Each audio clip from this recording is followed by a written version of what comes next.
When I did that flight sim game on my iPad last year, I had one or two people leaving comments saying, "Can you please play Xplane 11?" So, Kelsey plays Xplane 11. Coming up.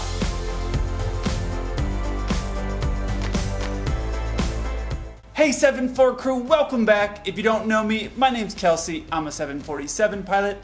My channel 74 Gear is all about aviation. Last year, someone had left a comment asking if I can download this app and play this flight sim game on my iPad. And I thought, yeah, it's $5, why not? And after I did that video, I had a lot of people commenting asking me if I could play a bunch of different games. One of the ones that I got a lot of comments on was Xplane 11. So I jumped online for the 7-4 crew, ordered all the different things I thought I was going to need in order to make this video. So now you're going to see my first few landings on Xplane 11. Let's get into it. I downloaded everything and I've set it all up, and I believe I've got it set up to do the ILS. I'm flying on a 6 left into LAX, which is going to be actually my new base. And I have loaded everything up to, oh, it just grabbed the localizer, I guess. I've loaded everything up so that way it will come inbound, and I don't know if this thing can auto land like the normal plane that we do. I'll be honest, I put it on a 10-mile final. It took me so long to figure out how to get it on there. I actually went into the Xplane forum to ask someone how to get it out here because I didn't want to keep having to do a pattern work on this. So I've got it set up there, and now I'm going to come in on the autopilot, and we're going to see if it's going to grab everything and actually take it in and land it. I have, so far it seems to be doing a pretty cool thing. I should tell you, I'm not sponsored by Xplane or anybody else. I bought this yoke, and if you're curious to all the different things that I got in order to play this game, I'll put a link to it in the description below so you guys can check out what I got, and so I don't have to explain it here while I... This looks like it's lining up on actually the wrong runway. Yeah, this looks like the wrong runway here. I'm starting to get some of the flaps out. I am really high. This is not the right runway. This is not coming down. Alright, so let me get everything configured here. This is totally not a stable approach. Oh man. This is like a face full of the sea as you're coming into land. Let's go ahead and roll it out here. Take the autopilot off. Alright, so that's definitely the wrong runway, and we are definitely low. I'm going to have to get it over here.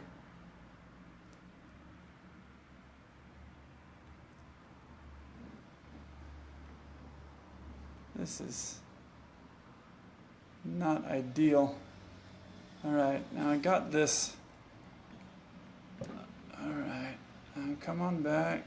Come on. Nope, that's going to be a wing strike.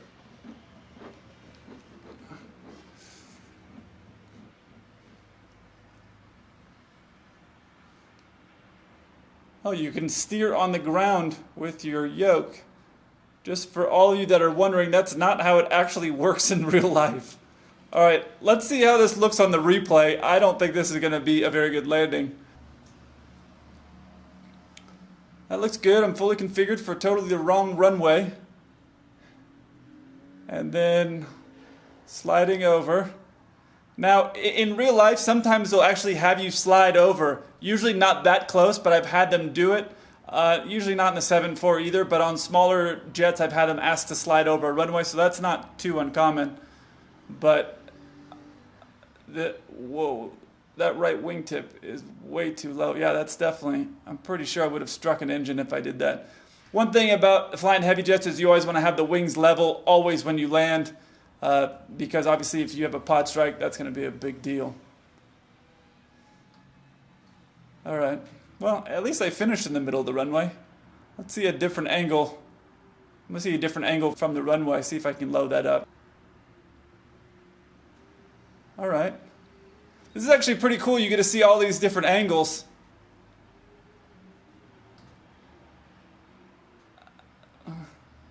At least I made it to the runway. This is a better start than when I played that other sim game, so this is pretty cool. Yeah, no, that's way too heavy of a bank coming in.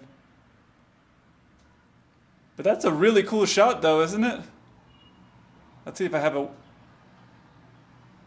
Oh, it doesn't show, but I'm pretty sure that would be an engine strike for sure. We call it a pod strike. I'm sure that's what would have happened.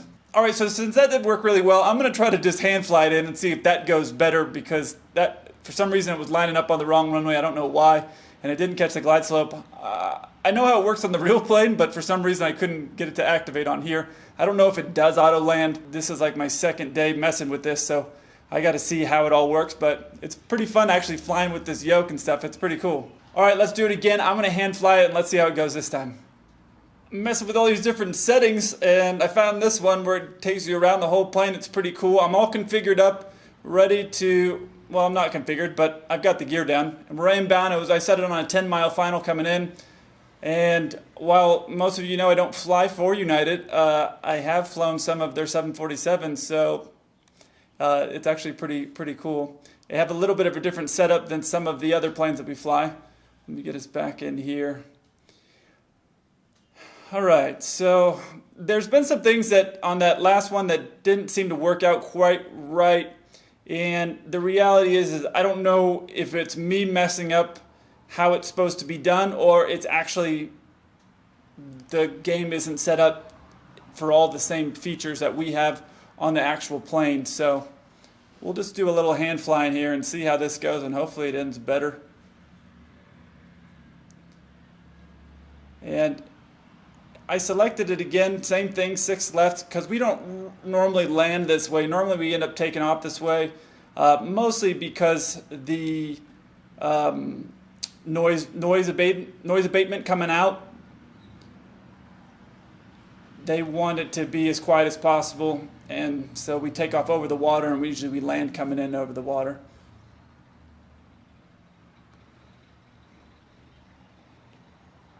This is pretty fun though for any of you guys that play this. I mean, I got this yoke, and you know, I've been using this keyboard for the power settings. It's not quite as good, but I got this yoke, and you can do a lot of stuff. You can do the gear and flaps and all that stuff with all the different buttons on here. It's actually pretty cool. But it looks like, you know, I've got it trimmed out coming in here, and we're lined up for the right runway. Our gears down, flaps down. And I'm sure there's a way to get the checklist out. Actually, I should probably see what the checklists are compared to what they actually are. Thing is every airline is different as far as for what your checklist will be. So there's no one standard for everybody. It just depends on each individual airline. But this is pretty fun if you've never flown a 747 before. This is actually a pretty good overall image of what it looks like. I'll have to mess around with some of the features and get see how with the FMS and how all that stuff works, because when I was messing with it earlier, it wasn't doing what I want. And part of it, I don't know if it's the computer or just I don't know how to program it correctly for what this computer game wants me to do. But hey, this is looking a lot better. I don't know why it's showing me off track. This is you know, for those of you that get to play all these games, you guys can probably tell me how to do some of these things better as far as for programming some of the different things within the FMS and some of the computer or camera angles and things like that, because I have not messed with that yet. But overall, this is pretty good, and power setting looks good. Usually it's around, depending on your weight, which I haven't quite figured out how to figure that out yet, but usually it's around 60-something% is what you want to come in on when you're fully configured. And honestly, that works out to be about that for just about every plane. You know, you'll come in at about that power setting, so it's pretty nice. Keeps it standard.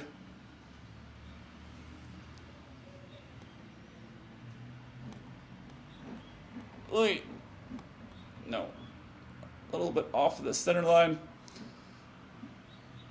And again, I'm steering with the yoke. I guess I need to get rudder pedals too. I mean, I can't really do any like tight crosswind landings because of this. I don't have anything to do with my feet. I'm just doing it all with my hands. All right, well that was better. Let's check out that on a couple of replays and see how it went. I think it was better though. It looks a little bit low to me. I think we're a little low there. So low we're blowing out some of the dirt on the approach end.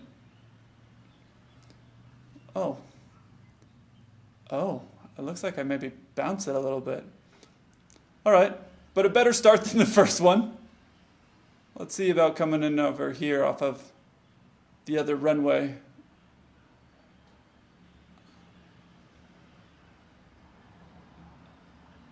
That looks pretty good, except I'm really low. I'm doing like like what you see some of the smaller aircraft do, where you land really close to the numbers. Normally don't land for that. We normally go for the 1,000 footers. This will be a better angle where we can see how it's coming in and where I'm actually landing at. I really like these different camera angles though, because you can really see how did you do, and you could probably have a bunch of like competitions with your friends to see who can land. Oh yeah, though I definitely, and I bounced that a little bit too. See who can land the best spot. But these different camera angles are really cool. I'm really having fun with flying with this yoke and everything, so I'm really enjoying this. And I'm going to stop in the middle run. I noticed the speed brakes didn't come up. I don't know why they wouldn't come up though. Oh, I didn't hit the reversers. What an idiot! Or armed them. I guess that's part of it. I mean, that's one thing when you have a crew, there's a normal rhythm and a flow that you get into. Normally when you land, the speed brakes are armed. So as soon as those wheels touch up, the actual speed brakes will come up. Or if you put the thrust reversers in, they'll come up. And I don't know which button I'm supposed to do for the thrust reversers, so none of that came up. And I've heard some gamers say things like, oh, you need to have your thrust reversers and your speed brakes and all that stuff because it slows you down more, and it actually doesn't. Especially on the Boeing aircraft, the auto brake system is actually what it is that slows it down. What happens is the thrust reversers and things like that actually help with not making your brakes do all the work. But as far as for your stopping distance, it's based off of your auto brake setting. It has nothing to do with your thrust reverse. So you could use no thrust reverse, you're just going to smoke your brakes, but you can land on a really short runway, use no thrust reverse, and your brakes are going to land in the exact same distance, or at least that's what Boeing tells us. All right, let's try this one more time. I've got 2 landings and I haven't crashed yet, so let's do this third one and see how it goes. All right, so I got everything set up here again for the third one. I brought up the FMS and it's loading up there, but for some reason I can't get it to go direct to Nathan. And that's really what you want it to do, is you want to go direct to Nathan and then engage the LNAV, and it would actually come in, and then on the altitude it would grab the glide slope. So I'm going to get some flaps out. I pulled the speed brakes and I tried to arm them. It's showing fully extended, which is not good, but you see them and they're fully extended there, and I've got the auto brake set, but I tried to arm the speed brakes, but I don't know if maybe that showing is armed. In real life, it's just you pull it up and back just a little bit and it sits in this spot and it shows armed, but the way it is right now, it's showing it's fully pulled back, and it would also show on this screen right here, if that was actually happening, it would show on that screen speed brakes.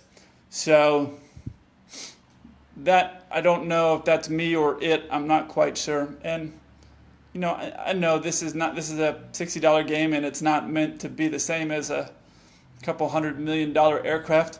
For the most part, you're getting a pretty good idea of overall kind of what it looks like in there. And actually, it's pretty realistic. A lot of the switches are all in the right spot. So for me, I'm pretty familiar and comfortable with everything as far as for where to look for the things that I need. So there are a few variants on different 747s, but overall, you know, this is actually pretty good. And it's kind of cool flipping through these different screens here. Now see, again, it's lining up here onto 6 right, and I'm not sure why it wants to go to that. And that's honestly probably something that I'm doing. But it looks like everything's set up here, and that's got the auto brakes to max. And then yeah, see, it's not continuing on. I didn't know if maybe it would just take a minute to process, but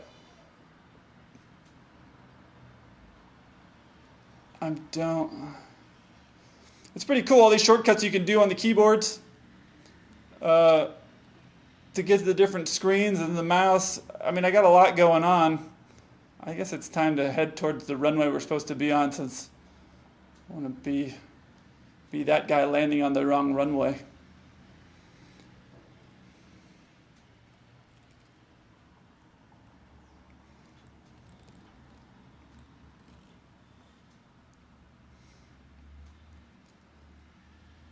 One of these days, I have a party and get my friends over here, have a landing competition, and see who can land better. I think I need to practice a little bit more, at least so don't embarrass myself.